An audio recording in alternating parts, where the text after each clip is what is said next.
Hello students and welcome back to channel Siraj Shaikh D study. आज foreign currency का lecture number 8 है जिसे हम कवर करेंगे नए पॉइंट्स ऑफ फॉरेन करेंसी। तो स्टार्ट करेंगे आज का class.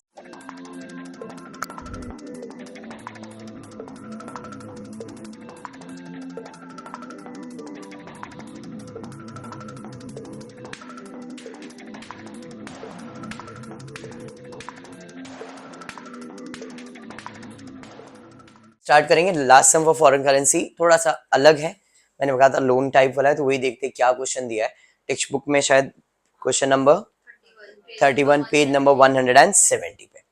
X took a foreign currency loan of $5 lakhs at 10% per annum on 1st of Jan 2012. Interest is payable yearly with an installment for principal $1 lakh. X closes the books on 31st March every year.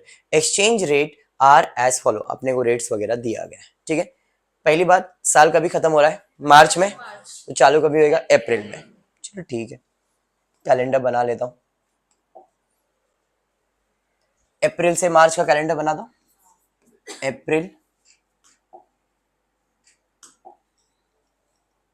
April, May, June, July, August, September, October, November, December, Jain, Feb and मार्च, ठीक है। Loan कौन से साल में लिया है? 2012 में। तो मैं इसे जैन 2012 है, इसे मैं 11 कर देता हूँ, 11-12 चलेगा, ठीक है, सिंपल। हाँ जी, फिर वापस से अप्रैल में वापस चालू होगा। अप्रैल, मई, जून, जुलाई, अगस्त, सितंबर, अक्टूबर, नवंबर, दिसंबर, जैन, फेब, मार्च। 2012, 2013। कैलेंडर में कुछ डाउट? परफेक्ट है यहाँ तक? Any doubt till now? 2 साल का मैंने कैलेंडर प्रिपेयर किया है। अब जैसा जैसा बोला वैसे वैसे प्लॉटिंग कर देता हूँ। X took a foreign currency loan of $5 lakhs at 10% per annum on 1st Jan 2012. 1st Jan 2012 भाई कहाँ आ रहा है? 1st Jan यहाँ पे आ रहा है। हमने 1st Jan 2012 को लोन लिया है। हाँ जी, कितना लोन लिया है? $5 लाख, ठीक है। डॉलर का रेट कितना है? 32.25। डन यहाँ तक? पक्का। चलिए आगे बढ़ते हैं। आगे क्या है भाई? आगे आगे आगे, interest is payable yearly with an instalment on a principal of 1 lakh. मतलब इंटरेस्ट साल का एक बार ही भरोगे, प्लस आप ईएमआई भरोगे कितने का? 1 लाख का, बराबर है ईयरली भरोगे। लोन कभी लिया है? जैन में। एक साल कभी खत्म होगा? दिसंबर में। तो ईयरली मतलब दिसंबर में पेमेंट होगा। 2012 में लिया है तो दिसंबर 2012 में ही पेमेंट करूंगा मैं। जैन 2012 से लेके दिसंबर 2012 ना, एक साल होगा। तो यहाँ पे दिसंबर 2012, दिसंबर 2012 तो यहाँ पे आ रहा है, यहाँ दिसंबर 2012। यहाँ पे मैं क्या पे करने वाला हूं? तो यहाँ पे मैं I am going to pay instalment. कितना? $1 लाख का, plus I am going to pay interest.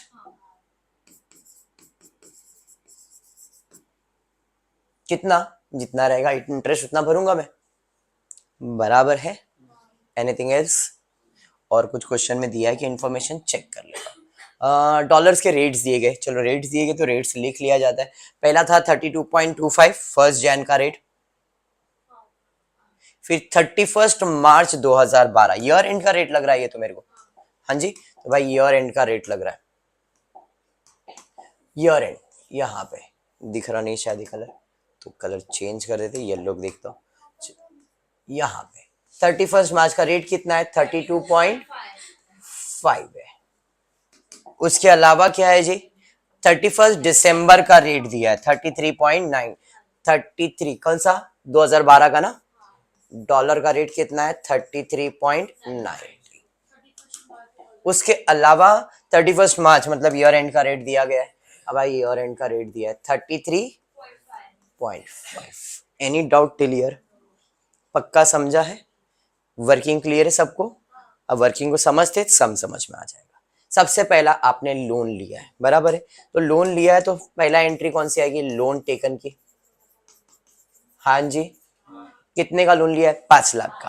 कितने में? 32.25 में। डन यहां तक?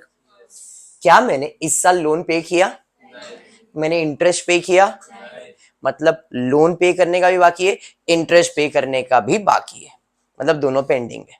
यहां पे जो इंटरेस्ट है कितने महीने का आएगा? 3 मंथ्स का। बात समझ में आया? और फिर साल खत्म हो जाएगा।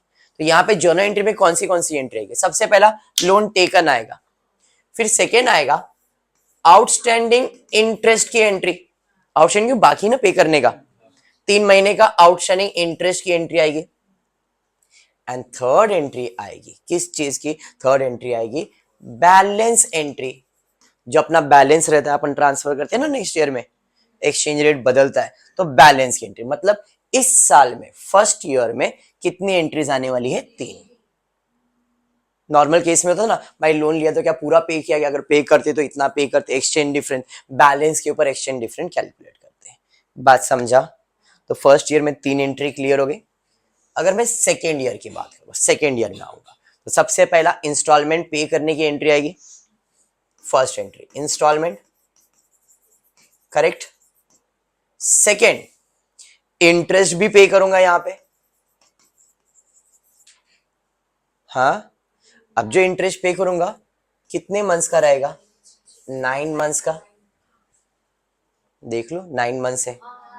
प्लस प्लस जो 3 मंथ्स का पिछले साल का बाकी था वो इस साल पे करोगे, तो इधर तीसरा एंट्री आएगा outstanding interest payment with एफईएफ।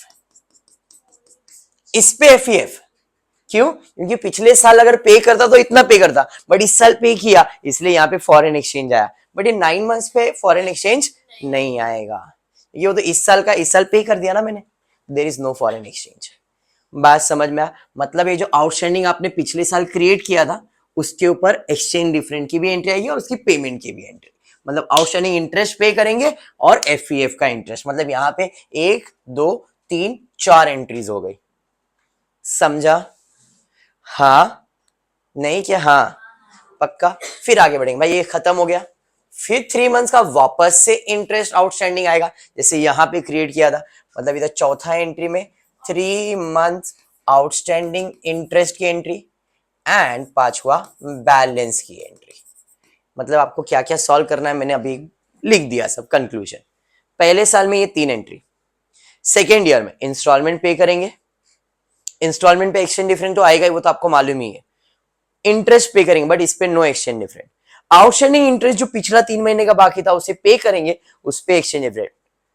3 months का आउटस्टैंडिंग नॉर्मल, ये 3 मंथ्स का जो बाकी उसके ऊपर, एंड देन बैलेंस जितना बाकी उसके ऊपर एक्सचेंज डिफरेंट। क्या क्या सॉल्व करने वाला समझ गया? पक्का क्लियर है? केशव क्लियर है यहां तक? सबको क्लियर है? चलिए एक एक करके अब एंट्री सॉल्व करते हैं। सबसे पहला मैंने लोन लिया। लोन लिया मतलब पैसा आएगा कैश अकाउंट डेबिट और लोन का अकाउंट क्रेडिट। भाई मैंने लोन अकाउंट बनाया, तो ये मेरा है लोन अकाउंट, ये मेरा है इंटरेस्ट और ये मेरा आउटस्टैंडिंग इंटरेस्ट अकाउंट। ठीक है, मैंने लोन लिया तो एंट्री क्या है? लोन लिया तो एंट्री है पैसा आएगा कैश और bank account debit to loan account. कितना लोन लिया मैंने? $5 लाख का। तो लोन लिया तो अपने लोन अकाउंट बनाया, कैश अकाउंट बनाया क्या? नहीं। तो लोन अकाउंट क्या होने वाला है? क्रेडिट 1/1/2012। एक मिनट, तो आपने लोन लिया तो यहां पे आएगा बाय कैश और बैंक। कितना लोन लिया है? $5 लाख का लोन लिया है। डॉलर का रेट है 32.25, बराबर है। तो यहाँ पे डॉलर का रेट 32.25 कैलकुलेट करो कितना है? 61,25,000। पहला एंट्री क्लियर हो गया? हाँ जी। उसके अलावा सेकेंड एंट्री क्या आने वाला मैंने बताया भाई, 3 महीने का इंटरेस्ट, हाँ या नहीं? तो 3 महीने का इंटरेस्ट कैलकुलेट करेंगे। 5 लाख का लोन लिया था, बराबर है कितने मंथ्स, कितने परसेंट पे, 10% पे। कितने मंथ्स के लिए, 3 मंथ्स के लिए। कैलकुलेट करो, 12,000 डॉलर हुआ ना ये, और डॉलर का रेट 31 को कितना है, उतना ही पे करना पड़ता, तो इनटू 32.5, 4,06,250। बट क्या ये इंटरेस्ट मैंने पे किया है, नहीं। अगर मैं इंटरेस्ट पे करता तो एंट्री क्या होता, पैसा जाता, इंटरेस्ट अकाउंट डेबिट। लेकिन क्या पैसा गया है, नहीं, बाकी है। तो इसकी जर्नल एंट्री क्या है, interest account debit to outstanding interest account, 4 lakh जो भी अमाउंट तुमको आया था। अब इसकी पोस्टिंग, इंटरेस्ट अकाउंट भी बना है, आउटस्टैंडिंग इंटरेस्ट अकाउंट भी बना है, तो भाई इंटरेस्ट अकाउंट डेबिट में आ जाएगा टू आउटस्टैंडिंग इंटरेस्ट अकाउंट। कितना, तो $12,500 पे, डॉलर का रेट है 32.5, 4,06,250, तारीख पे तारीख 31 मार्च 2012। इधर डेबिट, दूसरा इफेक्ट जाएगा क्रेडिट बाय इंटरेस्ट अकाउंट, बराबर है $12,500 पे 32.5 के हिसाब से 4,06,250, 31 मार्च 2012। डन यहां तक, एनी डाउट, पक्का डन, चलिए वेरी गुड। उसके बाद क्या आने वाला भाई, बैलेंस। कितना बैलेंस है, 5 लाख का लोन लिया था, पूरा 5 लाख बैलेंस है, पे किया है क्या, नहीं। अगर पे करते तो डॉलर का रेट क्या चल रहा है, लिया कितने में था, फायदा होता कि नुकसान, नुकसान, 25 पैसे का नुकसान होता ना, 32.25, 32.50, 25 पैसे का नुकसान होता, कितने, 5 लाख डॉलर पे। तो 5 लाख इंटू 20.5 मतलब 0.25, कितना, 1,25,000 का लॉस। जो भी लॉस है एक्सचेंज डिफरेंट में डेबिट में जाता और लोन का अकाउंट क्रेडिट हो जाता। तो भाई लोन का अकाउंट क्रेडिट हो जाता, तो लोन के अकाउंट में क्रेडिट बाय FEF अकाउंट, कितना, 1,25,000। और कुछ आएगा पहले साल में, नहीं। क्लोजिंग तो हो सकता है कि नहीं, अभी समझ में आया, पक्का। चलिए फिर फट से क्लोजिंग कर लेते हैं। कितना, 1,62,50,000, 1,62,50,000। बैलेंस सेम आएगा, 1,62,50,000 टू बैलेंस कैरी डाउन। यहां से आ जाएंगे यहां पे, by balance brought down 1,62,50,000। Dollar 5 lakh ही रहेगा और डॉलर का रेट 32.5 रहेगा। कैलकुलेट करके देखो, सेम अमाउंट मिलेगा, 1,4,2012। एनी डाउट, चलिए इंटरेस्ट का अकाउंट क्लोज करेंगे, एक साल खत्म हो गया तो इधर आएगा 406,250, 406,250 पूरा का पूरा बैलेंस चले जाएगा by profit and loss account, 406,250, 31 March 2012। Outstanding interest का अकाउंट क्लोज होने वाला है, बट ये कैरी फॉरवर्ड किया जाएगा क्योंकि इसे पे थोड़ी किया आपने, बाकी है ना। 406,250, 406,250 balance 406,250 to balance carried down. इधर से हम आ जाएंगे इधर, by balance brought down 406,250। Any doubt clear, पहला साल अच्छे से क्लियर हुआ अभी, एनी डाउट, पक्का क्लियर है यहां तक। चलिए बढ़ेंगे आगे, सेकेंड ईयर में आ गए, डेट वाइज जा रहे, इंस्टॉलमेंट पे करेंगे, इंटरेस्ट पे करेंगे और फिर बाद में आउटस्टैंडिंग के साथ खेलते। पहले इंस्टॉलमेंट भर देते, हाँ जी, इंस्टॉलमेंट पे करते। इंस्टॉलमेंट पे करेंगे मतलब पैसा जाएगा किसमें, लोन में। तो इसकी एंट्री क्या है, loan account debit to cash, हाँ जी, लोन तो बनाया, हाँ जी बनाया, कैश नहीं, तो लोन अकाउंट डेबिट में आ जाएगा टू कैश और बैंक। कितना पे किया, $1,00,000 और डॉलर का रेट है 33.9, 33,90,000। जैसे ही लिखा केशव ने बोला सर एक्सचेंज डिफरेंट कैलकुलेट करो। मतलब कैसे कैलकुलेट करेंगे केशव सर, लोन लिया था तो डॉलर का रेट क्या चल रहा था, जब लोन लिया था डॉलर का रेट चल रहा था 32.1, नहीं 32.5 लिया था, 32.5 में पे किया 33.9, मतलब ज्यादा पे कर दिया, लॉस हुआ। कितना लॉस हुआ भाई, $1.4 का नुकसान हुआ है। कितने डॉलर पे, $1,00,000 पे, मतलब 1,40,000। आई होप वही आएगा। चलिए, तो जो भी लॉस है एक्सचेंज डिफरेंट में डेबिट, तो लोन का अकाउंट क्या हो जाएगा, क्रेडिट। तो बाय FEF अकाउंट कितना, 1,40,000, ये बेसिक था। उसके अलावा मैंने इंटरेस्ट भी पे किया है, आउटस्टैंडिंग के साथ नहीं खेलना है, ये 9 मंथ्स का इंटरेस्ट। तो कैसे कैलकुलेट करेंगे, $5,00,000 के ऊपर, $5,00,000 के ऊपर 10% कितने मंथ्स का, 9 मंथ्स का। कितना आ रहा है देखो, 37,500। डॉलर का रेट क्या चल रहा है, तो 37 इंटू जो भी तुमको आ रहेगा 33.9 कर दो, 12,250। ये कैसे आया, 37,500 इंटू 33.9 बराबर है। अब ये कैसे आया, तो 5 लाख कोई मल्टीप्लाई किया, बट इधर 3 मंथ्स की जगह पे कितने मंथ्स का निकाला है।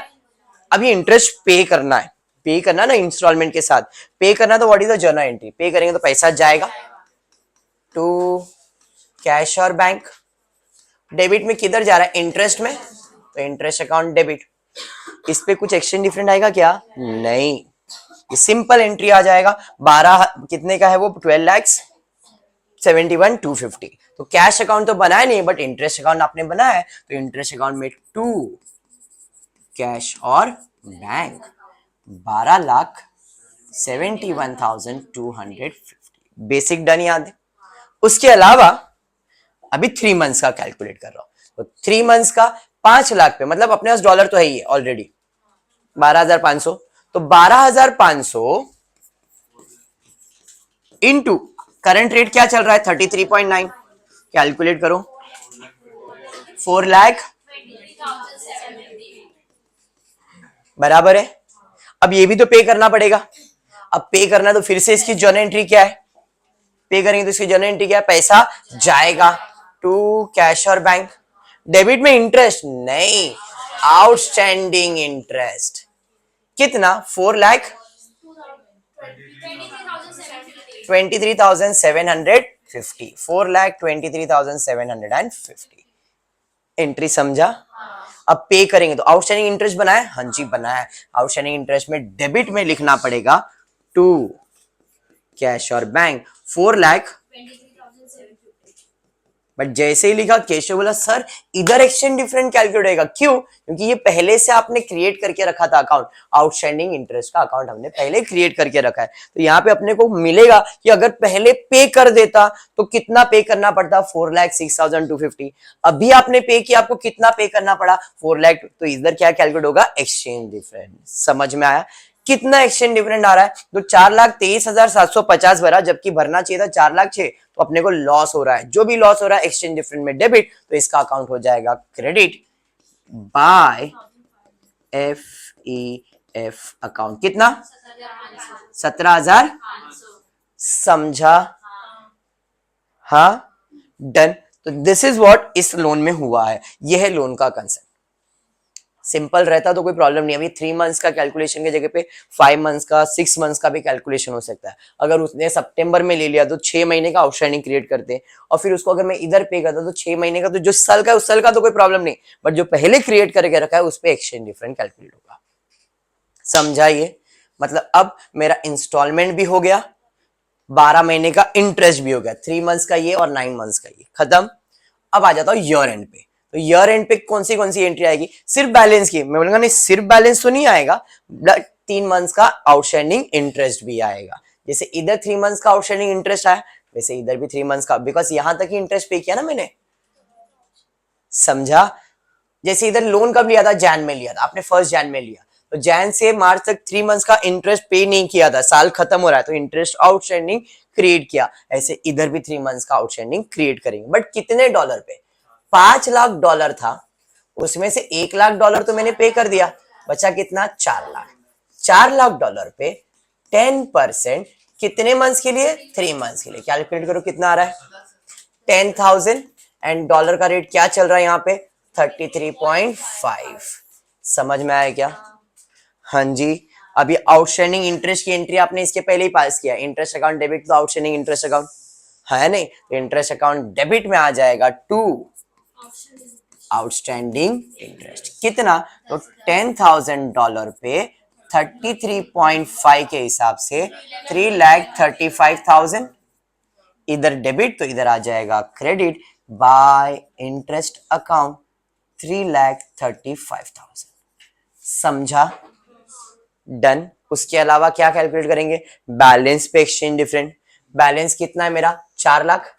अगर 4 लाख का पेमेंट करता हूं तो डॉलर का रेट क्या चल रहा है, लोन कितने का लिया था, 32.5, $1 ज्यादा देना पड़ रहा है, लॉस है, जो भी लॉस है एक्सचेंज डिफरेंट में डेबिट, तो लोन का अकाउंट हो जाएगा credit by FEF account. $1 lakh पे एक, सॉरी $4 लाख पे एक, मतलब 4 लाख। समझा? ऐसा हर साल कैरी फॉरवर्ड अपने को 2 ही साल का कैलकुलेशन करना है, मतलब इतनी जर्नल एंट्रीज आने वाली है। बात समझा? अब क्लोजिंग करेंगे, इस अकाउंट को क्लोज कर देंगे। सेम, इधर जो अकाउंट क्लोज होगा वो जाएगा प्रॉफिट एंड लॉस, और इधर जो अकाउंट क्लोज होगा वो बैलेंस कैरी फॉरवर्ड होएगा। बात समझा? यहाँ पे चलिए ठीक है, अब इसका अकाउंट क्लोज कर लेते हैं। 1 करोड़ गलत आ रहा है मेरे को, ऐसा क्यों लग रहा है, 1,67,90,000। ठीक है, 1,67,90,000। 33,90,000 माइनस हो जाएगा इसमें से, 1,34,00,000, 1,34,00,000 टू बैलेंस कैरी डाउन। इधर से आप नेक्स्ट ईयर में आ जाओगे बाय बैलेंस ब्रॉट डाउन करके 1,34,00,000 बराबर है। समझ में आ गया? पक्का? सेम गोज विथ ईयर, यहां का जो भी डिफरेंस है भाई कर लो, कितना आ रहा है, 12,71,250 प्लस 3,35,000, 12,71,250 प्लस 3,35,000, 16,06,250, 16,06,250, 16,06,250, इसे मैं कहूंगा by profit and loss account. Done. इधर आता हूं, इधर में यही टोटल ज्यादा लग रहा है मेरे को, यही टोटल ज्यादा है, 4,06,250, 17,500, 3,35,000, 7,58,750, 7,58,750 माइनस कर दो, to balance brought down, sorry carried down, कितना, 35,000। परफेक्ट। देखो ये टैली हो जाएगा और 3,35,000 हो जाएगा। इधर से आप इधर आ जाओगे, इधर बाय बैलेंस ब्रॉट डाउन 3,35,000। समझ में आया सब अभी? पक्का? तो यहाँ पे तुम्हारा लोन कंसेप्ट भी, इसका जर्नल एंट्री पूछा रहता तो आप ऐसे सॉल्व करते। इसके लिए मैंने जर्नल एंट्रीज को साइमल्टेनियस में रखा है। लोन लिया, लोन की एंट्री, आउटस्टैंडिंग इंटरेस्ट की एंट्री, फिर बैलेंस की एक्सचेंज डिफरेंट की एंट्री। साल खत्म, साल खत्म हो रहा है, एक्सचेंज डिफरेंट में इसको ट्रांसफर करना, सॉरी इंटरेस्ट को किधर ट्रांसफर करना है, प्रॉफिट एंड लॉस में। तो आप जब जर्नल एंट्री सॉल्व करोगे तो सबसे पहला कौन सी एंट्री पास किया है, loan taken. Second entry outstanding interest. तीसरा transfer to profit and loss, क्या, इंटरेस्ट, इंटरेस्ट को प्रॉफिट एंड लॉस में ट्रांसफर किया है, बराबर है। एंड चौथा balance FEF, balance of FEF मतलब जो एक्सचेंज डिफरेंट का एफईएफ है वो। तो ये आपका फर्स्ट ईयर हो गया, मतलब फर्स्ट ईयर में इतनी जर्नल एंट्रीज। सेकेंड ईयर में आए सबसे पहला entry instalment, second entry interest, current year का इंटरेस्ट, इंटरेस्ट पेड की एंट्री, कितने मंथ्स वाली, 9 मंथ्स की, बराबर है। Third entry outstanding interest paid, हमेशा देखो यहां पे इंस्टॉलमेंट पेड के साथ एफईएफ भी आएगा, बराबर है, यहां पे एफईएफ नहीं आएगा। आउटस्टैंडिंग इंटरेस्ट पेड जो किया है आपने, जो आउटस्टैंडिंग इंटरेस्ट पेड किया है, इसका भी क्या आएगा, एफईएफ होगा, बराबर है। अरे समझा। नेक्स्ट चौथा एंट्री इसके अंदर आपने कौन सा किया है, एफईएफ होने के बाद कौन सा है, आउटस्टैंडिंग इंटरेस्ट फॉर 3 मंथ्स, वापस से कैलकुलेट करेंगे ना हम लोग आने वाले साल के लिए। फिर पांचवा बैलेंस एफईएफ, और एक एंट्री इधर आएगा transfer to profit and loss, क्या, इंटरेस्ट। एंट्रीज क्लियर हो गया, पक्का। तो ये तुम्हारा पूरा कंप्लीट एक फॉरेन एक्सचेंज का ट्रांजैक्शन और 8 लेक्चर्स हो गए, उसमें हमने मैक्सिमम सब कवर करवा दिया। अगर आप प्रॉपर गो थ्रू करोगे तो टॉपिक क्लियर हो जाएगा। ऐसे सम्स के चांसेस इज रेयर, बट कर लिया है, सिलेबस में हमने करवा दिया है। फोकस करना आपको, जो बेसिक मैंने एफईएफ करवाया है, FEF account, loan account, sorry debtors account, creditors account, ये सब चीज के ऊपर ज्यादा फोकस करो, उसके आने के चांसेस ज्यादा है, ठीक है। तो आज के लिए इतना ही करते हैं। होपफुली आपको वीडियो पसंद आ रहेगा, तो प्लीज वीडियो को लाइक कर देना, फ्रेंड्स ग्रुप में शेयर करना, चैनल को सब्सक्राइब करना। Thank you for watching the video.